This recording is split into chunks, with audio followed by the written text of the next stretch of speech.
let's take a minute and talk about violin basses.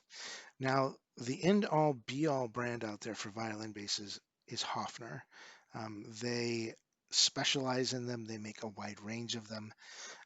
They make various quality levels of them, and they have a following and a whole subculture behind them, much the way that Fender Precision bass fans just flock to that bass and just absolutely adore it.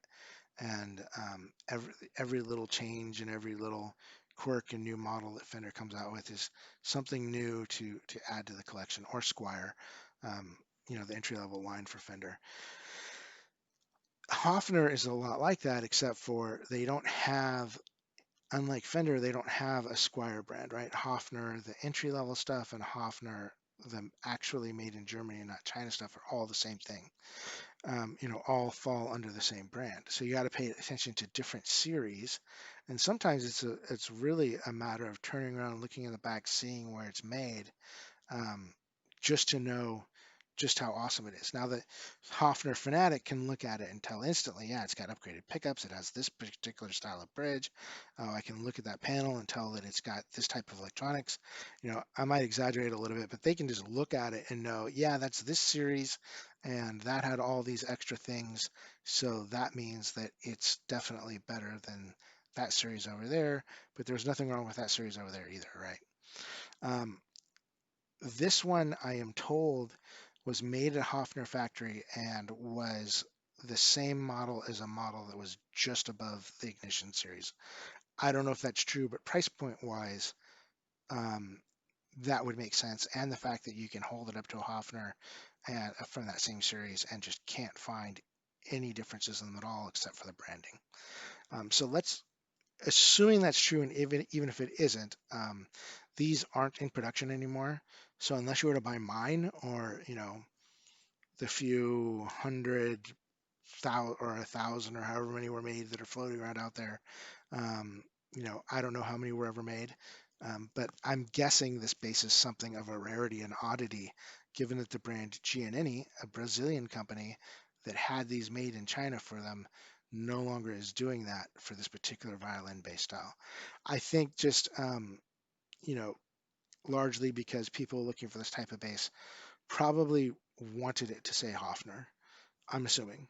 I saw it, saw how gorgeous it was, saw that it was a penny auction for it from an importer of these, and ended up getting this $465 base. In the previous video, I say I got it for more money. I actually got it for in a penny auction for $265. So $200 or so off what it would have cost me retail. Pretty good. Really, really good once you get it and see that it's not just really, really pretty to look at, but it plays really well too. It's quick. That largely is due to the fact that it's short scale, um, but which means shorter length neck and shorter overall length. So ideal for kids just starting out, and adults, because Paul McCartney, who popularized the style bass, was a full-grown adult. He happened to be left-handed as well. I'm right-handed, so this is a right-handed bass. I got this for my niece as a Christmas present. Um, she didn't learn to play it. And even though I told her parents, please, please, please, just hang it on so she sees it every day, after like 3 years of her not fully committing, they just took it from her and gave it back to me, and wouldn't take no for an answer. So, of course, I took it back. So now I feel bad because this one year where I got her a $265 Christmas slash birthday present, they didn't let her keep it. So I kind of feel like she got hosed in that deal, right? She doesn't mind, but I feel like she got hosed in that deal. Now she doesn't feel the pressure to have to learn an instrument.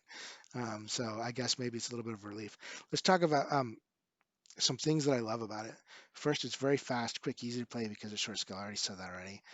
But it also plays really nice, right? Not all short scale basses play well.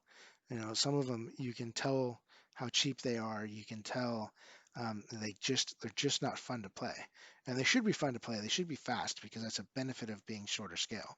Now that's not. I'm not a fan of short scale. I'm not saying run out and buy a bunch of short scale basses. In fact, I'm tempted to get rid of this thing all the time, even though I like it, simply because I'm just not a short scale guy. So it gets picked up when I'm in the mood. It's not let's grab it and play it every day. However, not everybody shares my preferences in bass. Not everybody shares my physical stature. For a lot of people, they're going to need a short scale. And if you need a short scale, I think the violin bass is the best way to go. Most most short scales are cheap. They're either really, really cheap and crappy, and because there's only a few of them out in the entry level range, or they're very, very expensive. And you're looking, even mid range would be like 565 bucks for the Fender um, Mustang PJ. Yeah, I think that's it. The Fender Mustang PJ. And then if you want to get, and that's the Player Series, and if you want to get, higher up Mustangs, they even have a PJ model that's like $1,000, and that's the, American-made Mustang. So, you can spend a lot of money on these short scale basses. They're not just for entry-level students. There are people that love the short scale, all about the short scale, and so they make a wide range of pricing options and quality options for them. This would be beginner to intermediate, like most imported from China instruments. But for something from China is kind of amazing. It just plays really, really well. It's really comfortable. The range and tones are limited, as it would be expected from Chinese-made pickups. But for what it is, it's pretty awesome. Let's get let's talk some quirks of these things. Well, first of all, thin, nice jazz length neck. You're going to find that on all of them that I'm aware of. Short scale. You're going to find that on all of them, like I'm aware of, as far as I'm aware of. It's going to have two humbucking pickups. You're going to humbucker style pickups. That's going to be the case on all of them. These are the Chinese made ones, so they're a little lower quality. It's going to have one that is set, and I could be pointing to the wrong ones, so I apologize. I think this one is the treble, but I could be wrong. And this one is the bass. I always forget that because, again, I don't pick it up and play it a lot often. I can pick it up and go ding and then realize, but we're not going to do that for the sake of the video. Um, the adjustment knobs, let's talk about the control panel. This is very, very quirky. Everything that you think it'll be is the exact opposite of how it is. So I believe this volume knob is for this pickup, and this volume knob is for this pickup. And so you adjust the volume of each to get your various tones of how bright and bassy, how bright or deep you want it to be, dark you want it to be. That all gets adjusted with these two volume knobs. So long as you don't memorize which is which and worry about it, just pay attention to what you're hearing, and you'll be able to tell which one is for the treble pickup and which is the bass pickup. There is like a on-off style, tuning. Instead of a tuning knob, a tone knob, you have sorry, yeah, that's it is tone. Sorry, I don't, confusing my T words here. Thinking ahead of what I'm going to talk about next, and you should never do that. You can have a solo mode or a rhythm mode.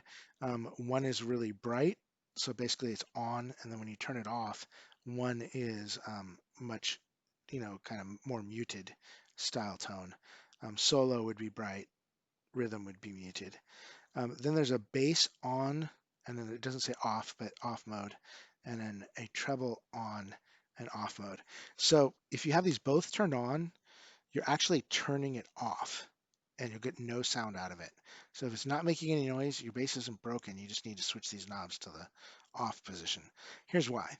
The bass on one does not turn the bass pickup on, it turns the treble pickup off. The treble on, when you switch it to the on position, does not turn the treble pickup on, it turns the treble pickup off. So it functions exactly the opposite of what you think it would based on what's written on the card there. So clear as mud, right? Leave it to the Germans, who are normally great at everything, to do something quirky. And if you've ever owned a Porsche, you would know this is something very, very German to do. There are just all these quirky features in the various model Porsches that make absolutely no sense compared to any other sports car out there. My stepdad is a huge Porsche guy, and playing around with his cars and just being completely fanatical about them like he was, something we could bond over. Boy, are there just really goofy knobs, buttons, and options in those cars. Wonderful, wonderful Easter egg features all over the older early 80s Porsches. If you get the opportunity to own one, they're inexpensive now. So if you wanted like, something to work on and have fun with and just be a little sporty that you can not totally worry about the fact that you're not spending Ferrari money on it.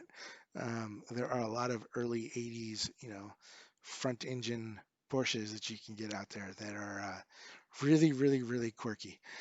So German design, while very, very nice and quality, is also very, very, very quirky.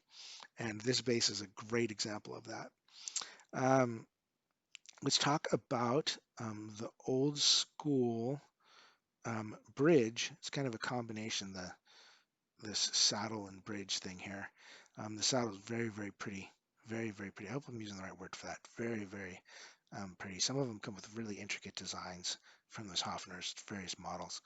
Um, this is a one-piece rubbery mounted onto wood with little plastic turn knobs here, plastic and metal.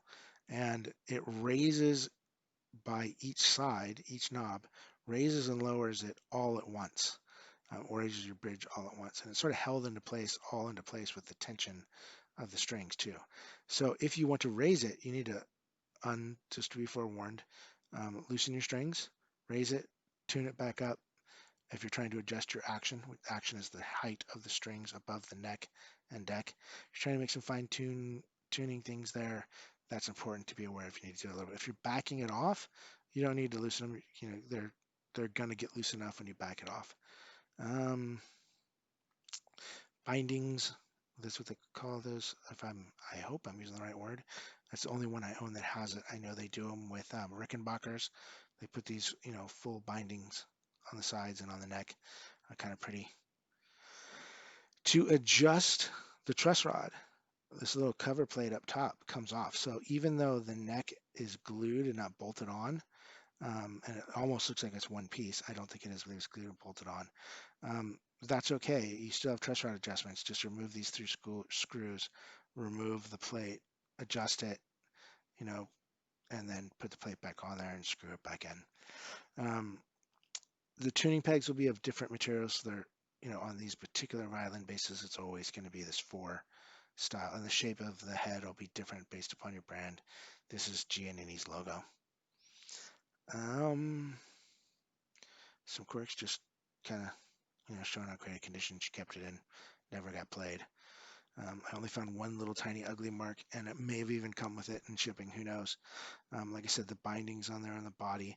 The body is nice and narrow and has a little curve to it on these things.